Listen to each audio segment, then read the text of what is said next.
اللہ الرحمن الرحیم۔ السلام علیکم ناظرین۔ میرے ابا رات کو 3 بجے اٹھ کر تہجد کی نماز پڑھتے اور پھر قرآن مجید پڑھتے رہتے۔ وہ اپنے کمرے میں اکیلے سوتے تھے، مگر میں یہ دیکھ کر حیران ہوتی کہ صبح 5 بجے میری بھابھی اپنا منہ چھپا کر ان کے کمرے سے نکلتی اور ان کا حلیہ بہت خراب ہوتا۔ میں بھابھی سے وجہ پوچھتی تو وہ میرے ابا کو بد دعا دیتی کہ جب تمہارا باپ مرے گا اسے قبر میں بھی جگہ نہیں دے گی۔ ایک روز رات کو ابا کے کمرے سے بھابھی کی چیخوں کی آواز آ رہی تھی۔ میں بھاگ کر ابا کے کمرے میں گئی تو میرا دماغ چکرا گیا، کیونکہ بھابھی آج بھی میری آنکھ تلاوت قرآن پاک سے کھل گئی تھی۔ میں نے گھڑی کی طرف دیکھا تو صبح کے 4 بجنے والے تھے۔ میرے ابا اتنی پیاری اور اونچی آواز میں قرآن پاک کی تلاوت کرتے تھے کہ میری روز ہی اسی وقت آنکھ کھل جاتی تھی۔ میرے ابا نہایت ہی شریف انسان تھے۔ ان کی عمر 60 سال تھی، داڑھی سفید تھی اور بہت ہی زیادہ تلاوت اور ذکر وغیرہ میں مصروف رہا کرتے تھے۔ میں اکثر ہی ابا کے کمرے کے باہر والی دیوار پر ٹیک لگا کر ان کی تلاوت سنا کرتی تھی۔ مجھے یہ محسوس ہوتا کہ میں کسی اور ہی جہاں میں چلی گئی ہوں۔ ایک دن معمول کے مطابق میں اپنے ابا کے کمرے کے باہر بیٹھی تھی، تبھی میری نظر ایک سائے پر پڑی۔ میں نے غور سے دیکھا تو میری بھابھی اس وقت ابا کے کمرے میں جا رہی تھی۔ سب گھر والے گہری نیند سو رہے ہوتے تھے۔ میں نے سوچا کہ شاید کوئی کام ہوگا۔ وہ ابا کے کمرے میں گئی تو اندر سے تلاوت قرآن پاک کی آواز آنا بند ہو گئی تھی۔ لگتا تھا ابا تلاوت ختم کر کے اب اپنے کسی کام میں مصروف ہیں۔ ابا کا یہ کمرہ عبادت کے لیے مخصوص تھا اور وہ ہم سب سے الگ جا کر عبادت کیا کرتے تھے، لیکن میں وہاں سے اٹھ کر اپنے کمرے میں آ گئی تھی۔ میں اپنے کمرے میں لیٹی یہی سوچ رہی تھی کہ بھابھی اس وقت ابا کے کمرے میں کیوں گئی ہوں گی۔ سوچتے سوچتے صبح ہو گئی اور مجھے تو پتہ ہی نہیں چلا کہ مگر آج سب کے حلیے عجیب سے تھے۔ میں نے دیکھا میرا بھائی بہت سخت نیند میں لگ رہا تھا، ابھی تک اس کی نیند نہیں کھلی تھی، جیسے وہ پوری رات سویا ہی نہ ہو۔ لیکن جب میں نے بھیا سے پوچھا کہ آپ نے نیند پوری نہیں کی، تب وہ کہنے لگے میں ساری رات گہری نیند سویا رہا ہوں، مگر اس کے باوجود بھی صبح میری آنکھ نہیں کھل رہی تھی۔ ادھر میں نے اپنی بھابھی کی طرف دیکھا تو وہ بہت خوش لگ رہی تھی، ان کے چہرے پر عجیب سی خوشی تھی۔ میرا بھائی اسی سوچ میں کھویا ہوا تھا کہ بھابھی نے اس سے کہا تھا کہ وہ 1 ہفتے کے لیے اپنے میکے جانا چاہتی ہے۔ بھابھی کی یہ بات سن کر بھائی نے اتنی بیزاری سے دیکھا اور بولا کہ میرے پاس ٹائم نہیں ہے، تم خود چلی جاؤ، مجھے نیند آ رہی ہے۔ میرے ابا بھی بھابھی کو ناراضگی بھری نظروں سے دیکھ رہے تھے، مگر منہ سے کچھ نہیں بولے تھے۔ ابا کی عادت تھی کہ وہ کسی کو بھی ڈانٹتے نہیں تھے، اس لیے انہوں نے خاموشی اختیار کر لی تھی۔ حسب معمول میں بھی خاموش رہی۔ اماں بھی بہت پریشان نظر آ رہی تھی۔ لگتا تھا گھر میں کوئی ایسی پریشانی آئی ہے جو ابا اور اماں کے درمیان باہم ہے، لیکن کوئی بھی اس بات کو کھول نہیں رہا تھا۔ تھوڑی ہی دیر کے بعد بھابھی نے اپنا سامان پیک کیا اور کہنے لگی کہ مجھے اپنی اماں کے گھر جانا ہے، اگر آپ آ سکتے ہیں تو چلیں، ورنہ میں اکیلی بھی چلی جاؤں گی۔ سلیم بھائی نے بھابھی کی بات کا جواب دینے کے بجائے اپنے رخ کمرے کی طرف کر لیا تھا۔ میں ان کے پیچھے پیچھے گئی۔ میں نے دیکھا وہ بیڈ پر اوندھے منہ سو رہے تھے۔ بھابھی نے اپنا بیگ اٹھایا اور وہ اپنی ماں کے گھر چلی گئی تھی۔ ان کے جانے کے بعد ابا پھر اپنے عبادت والے کمرے میں چلے گئے، حالانکہ اس کمرے میں وہ صرف رات کے وقت جایا کرتے تھے۔ میں نے اماں کے کمرے میں آ کر دیکھا تو وہ بھی جائے نماز پر بیٹھی مصلی پر ذکر کر رہی تھی۔ یہ بات دونوں کے لیے بہت ہی پریشان کن تھی، جو انہیں ذکر کرنے پر مجبور کر رہی تھی، کیونکہ دن کے وقت وہ ایسا کبھی نہیں کیا کرتے تھے، سوائے اس کے کہ کوئی بہت بڑی پریشانی ہو۔ اماں نے مجھے کہا کہ تم کچن میں جا کر آج کے لیے کوئی سبزی بنا دو۔ کچھ ہی دیر میں میں سبزی بنا کر فارغ ہو گئی تھی۔ یہ شام 4 بجے کی بات ہے جب گھر کے دروازے پر دستک ہونے لگی۔ میں نے جا کر دروازہ کھولا تو سامنے میری بھابھی کھڑی تھی۔ میں نے پوچھا بھابھی خیر ہے، آپ واپس کیوں آ گئی؟ آپ تو 1 ہفتے کے لیے رہنے گئی تھی۔ بھابھی نے میری طرف دیکھا تو غصے سے بولی کیوں، میں واپس نہیں آ سکتی کیا تمہیں میرے واپس آنے پر خوشی نہیں ہوئی؟ یہ بات کہہ کر وہ اندر چلی گئی۔ میں نے ان کی آنکھوں کی طرف غور سے دیکھا تھا، وہ رو رو کر واپس آئی تھی۔ ان کے رونے کا سبب کیا تھا یہ تو میں خود بھی نہیں جانتی تھی، لیکن بہت بڑی بات عجیب سی تھی۔ میں نے بھابھی کو اس طرح سے دیکھا تو پوچھ ہی لیا کیا بات ہے بھابھی، آپ اپنی پریشانی مجھے نہیں بتائیں گی کیا؟ تب بھابھی ایک دم سے پھٹ پڑیں اور کہا کہ تمہارے باپ کو تو پتہ ہے نا میری پریشانی، پتہ نہیں یہاں پر کوئی بولتا کیوں نہیں ہے، اب میں تمہیں کوئی بھی بات بتاؤں گی تو تم بھی میری نہیں سنو گی، بلکہ اپنے باپ کی حمایت کرو گی۔ یہ کہہ کر بھابھی اپنے کمرے میں چلی گئی اور ہکا بکا بس دیکھتی رہ گئی کہ آخر اس گھر میں کیا ہو رہا ہے۔ کافی دیر گزری تو میں نے سوچا کہ میں جا کر ابا سے بات کروں گی، لیکن ابا اپنے ہجرے میں یوں بند ہو کر رہ گئے تھے جیسے کہ انہیں سانپ نے سونگھ لیا ہو۔ شام کو انہوں نے ہجرے سے پیغام بھجوایا کہ مجھے رات کا کھانا ہجرے میں ہی دیا جائے۔ ابا کی یہ بات بڑی ہی حیران کن تھی۔ خیر اماں نے مجھے کھانا دیا۔ میں نے کہا جا کر ابا کے کمرے میں رکھ دیں۔ اس وقت ابا اپنے کمرے کے ساتھ موجود غسل خانے میں تھے۔ سامنے مصلے پر قرآن پاک پڑا رکھا ہوا تھا، جس سے دیکھ کر معلوم ہوتا تھا کہ ابا ابھی بھی تلاوت کر رہے تھے۔ جب ابا باہر آئے تو میں نے بھابھی والی بات انہیں بتا دی۔ ابا میری بات سن کر مسکرائے اور بولے کہ جا کر اپنی بھابھی سے کہو کہ وہ آ کر مجھ سے دم کروا لے، اسے نظر ہو جاتی ہے اور اکثر عورتوں کو نظر کا مسئلہ رہتا ہے۔ تم جاؤ، جا کر اسے میرے ہجرے میں بھیجو۔ میں نے جا کر یہ بات بھابھی کو بتائی تو بھابھی نے ناگواری سے مجھے دیکھا، پھر کہنے لگی میں رات کو جاؤں گی۔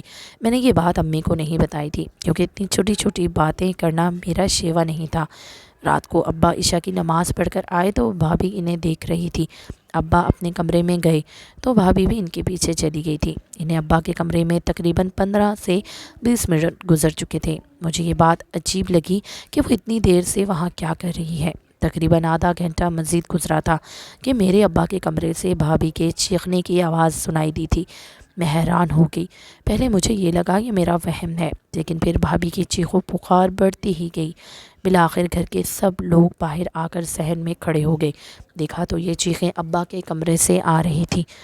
ہم لوگ ابا کے کمرے کی طرف بڑھے تو وہاں پر میری بھابھی عجیب و غریب حال میں نیچے فرش پر ایسے پڑی تھی جیسے کسی نے ان پر ظلم و تشدد کر دیا ہو اور وہ کافی دیر سے درد میں تڑپ رہی ہوں۔ بھائی پر نظر پڑتے ہی بھابھی فوراً اٹھ کھڑی ہو گئی اور بھائی کے سینے سے لگ کر رونے لگی، مجھے بچا لو، خدا کے لیے اس درندے سے بچا لو، یہ بہت برا شخص ہے، اس کے اندر ہوس بھری ہوئی ہے، یہ مجھے میری بیٹی کی نظر سے نہیں بلکہ ایک بری نظر سے دیکھتا ہے۔ میں سوچ بھی نہیں سکتی تھی کہ میرے باپ کی عمر کا شخص میرے بارے میں ایسی باتیں سوچتا ہوگا۔ میں تو بھابھی کے منہ کی طرف دیکھتی رہ گئی۔ ارے کیا دیکھ رہی ہو؟ تمہیں سمجھ نہیں آ رہا کہ اس کمرے کا ماحول کیا بنا ہوا ہے؟ تمہارا باپ میری عزت پر حملہ کرنے کی کوشش کر رہا تھا۔ مجھے دم کرنے کے بہانے اس نے مجھے اپنے کمرے میں بلایا تھا اور یہاں میرے ساتھ دست درازی کرنے لگا۔ ایسا سسر اللہ کبھی کسی دشمن کی بیٹی کو بھی نہ دے۔ یہ شخص اتنی بری نیت کا نکلے گا میں نے سوچا بھی نہیں تھا۔ میں تو اپنے باپ کی جگہ مانتی تھی۔ ابھی بھابھی یہ باتیں کر ہی رہی تھی کہ ابا کمرے سے باہر جانے لگے، تب بھائی نے انہیں روک لیا۔ ابا کہاں جا رہے ہیں؟ یہ جو باتیں کر رہی ہے مجھے ان کا جواب دے کر جائیں۔ ابا نے پھٹی پھٹی نظروں سے اپنے بیٹے کو دیکھا جیسے انہیں اس بات پر یقین ہی نہ آ رہا ہو۔ بیٹے تم مجھ سے اس بات کا جواب مانگ رہے ہو، اس سے پہلے میں مر کیوں نہیں گیا؟ ابا نے میں جو بات کی ہے اس کا جواب دیں۔ بھائی نے بڑی سختی سے ابا کو اپنے بازو میں جکڑ کر رکھا تھا جیسے کہ وہ انہیں مجرم مان رہا ہو۔ مجھے تو اپنے بھائی کی یہ حرکت بہت بری لگی تھی۔ میں تو سوچ بھی نہیں سکتی تھی کہ ابا اتنی گری ہوئی حرکت کریں گے، لیکن پتہ نہیں کیوں حالات ہی ایسے بن گئے تھے کہ ہمیں سب کو ابا پر شک کرنے لگے تھے، حالانکہ ابا ایسے نہیں تھے۔ وہ ہر وقت اپنے کمرے میں بند رہتے تھے، کسی سے بات چیت نہ کرتے، تو ہمیں ان کے بارے میں زیادہ علم نہیں تھا۔ بھیا کی بات پر اچانک سے میری امی بول پڑی تھی۔ وہ کہنے لگی میں اپنے شوہر کو اچھے سے جانتی ہوں، میں نے آپ کے ساتھ زندگی کے 40 سال گزارے ہیں، آپ ایسا نہیں کر سکتے۔ میرے ابا اماں کی یہ بات سن کر وہیں پر بیٹھ گئے تھے، جبکہ بھائی اپنی بیوی کو لے کر کمرے سے باہر آ گیا تھا۔ میں نے دیکھا بھائی اپنی بیوی سے وعدے اور قسمیں نبھا رہا تھا، جبکہ بھابھی منہ بھر بھر کر میرے ابا پر الزام لگا رہی تھی۔ کہنے لگی کہ میں آپ کے ابا کی وجہ سے بولتی نہیں تھی، آپ کا رشتہ ان کے ساتھ بہت احترام اور عقیدت کا ہے، لیکن وہ ہمیشہ مجھے ایسی ہی نظروں سے دیکھتے تھے۔ اس سے پہلے بھی بہت بار ایسے ہو چکا ہے، لیکن میں نے آپ کو نہیں بتایا۔ بس اب آپ مجھے جلدی سے اس گھر سے دور لے جائیں تاکہ ہم دونوں الگ رہ سکیں۔ میں اپنے کمرے میں آ گئی تھی، مگر صبح ہم سب پر ایک اور قیامت آنے والی تھی۔ ابا ناشتے نہیں پر نہیں آئے تھے۔ اماں نے مجھ سے پوچھا کہ تم جا کر انہیں جگا کر لے آؤ۔ بھائی کہنے لگا کہ وہ کس منہ سے ہمارے سامنے آ کر بیٹھیں گے۔ بھائی کی یہ بات سن کر مجھے بہت برا لگا تھا۔ میں جلدی سے ابا کے کمرے میں گئی، وہ کمرے کا دروازہ نہیں کھول رہے تھے۔ آ کر بھیا کو بتایا، امی اور بھیا پریشان ہو گئے۔ ہم نے ابا کے کمرے کا دروازہ کھولا تو وہ جیسے آخری سانسیں لے رہے تھے